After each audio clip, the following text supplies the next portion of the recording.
Keoni's going to teach us how to make the best turkey for Thanksgiving this year.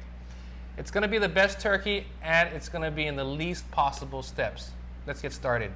I'll help with the prep. Okay, I have a 12-pound turkey here that we got from Foodland, of course, and I've defrosted it. I let it defrost for 3 to 4 days in the refrigerator, so it's a safer method. Okay? Okay. Now what I'm going to do is I took all of the innards out, and I'm going to take off this piece of plastic that holds the legs together. You don't need that. The other thing I'm going to take out is the button, and that's, some people might be wondering why I'm taking the button out.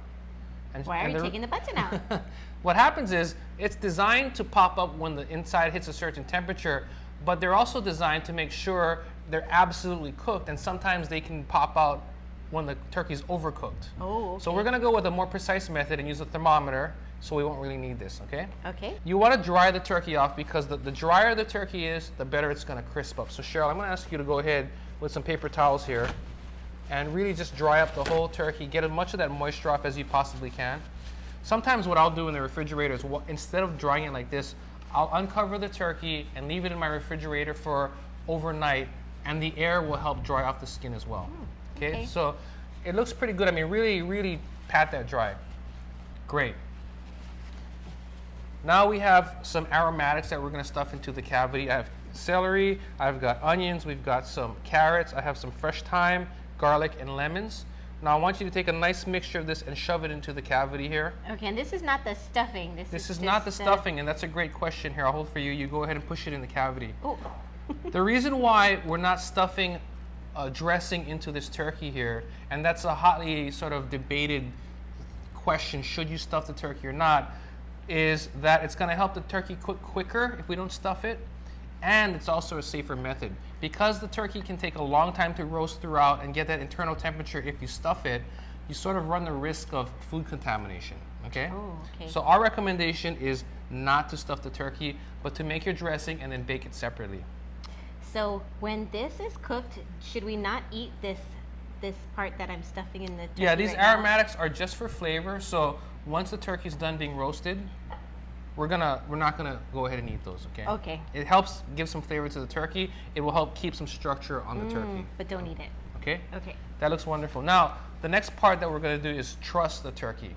Now that's sometimes scary for people, right? Have you ever trussed a turkey before? No.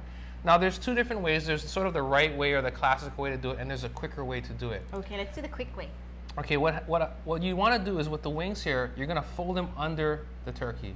I'm going to do this side and you can do that. Basically, you're going to push it down and put it in like a karate hold or something and push it underneath the breast.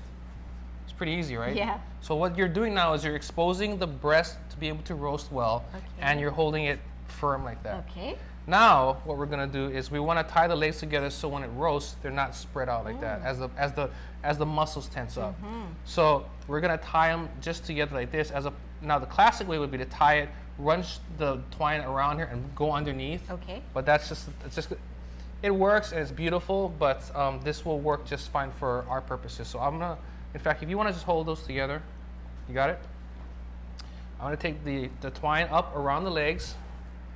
I'm going to tie the string here, tie it down tight. Okay, you're going to go. And then I'm going to just tie it one more time. And for our purposes, that should be just fine. Is that kitchen twine? This is kitchen twine, yeah. Okay. You want to use kitchen twine because if you get something that's waxed or maybe treated, it's not safe. So you look for butcher's twine in the store. Okay. So that is essentially prepped, and we have our shape, nice turkey ready to go. There's two things left that we need to do. We need to baste it or set it up for basting, and then we're going to season. So I have whole melted butter that I'm going to brush on here. Once I've brushed the butter on here, Cheryl, I want you to take salt and pepper. We're going to season this, all right? Okay. So I'm putting the butter on, and once you've seen the butter glaze it nicely, just evenly season the skin. And you can be liberal with the seasoning.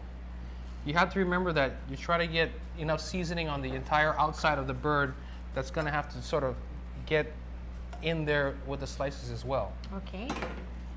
While you're doing that, We didn't season the inside. Could we do that also before I put in the aromatics? you know, that's a good question, and we could have and actually probably should have seasoned the inside. I actually forgot. So Okay. go ahead and you can season the inside. That helps as well. Okay. So now we have it evenly salted and peppered. The next step is to roast it in the oven. So I have the oven already preheated at 425 degrees. And then we're going to take the turkey. I have a nice V-rack and I'm putting in a roasting pan here. And what's important about the pan is you want to have the pan to be just the right size for the turkey. And this V-rack's going to hold it up above the pan, because what I want is I want the heat to go around the turkey and help brown it very evenly on all sides. So the turkey goes into the pan, just as so. We let it rest. And see how it's really raised up? And from this point, we're going to go ahead and put it in the oven and we're going to roast it. Okay. Oh, forgot the thermometer.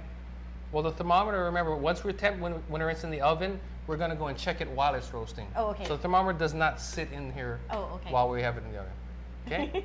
Now we're going to roast it at the 400-degree temperature for about 30 to 40 minutes, and then we're going to drop the temperature down to about 325, and then we're going to roast that for about another 30 to 40 minutes so that the inside of the turkey can cook.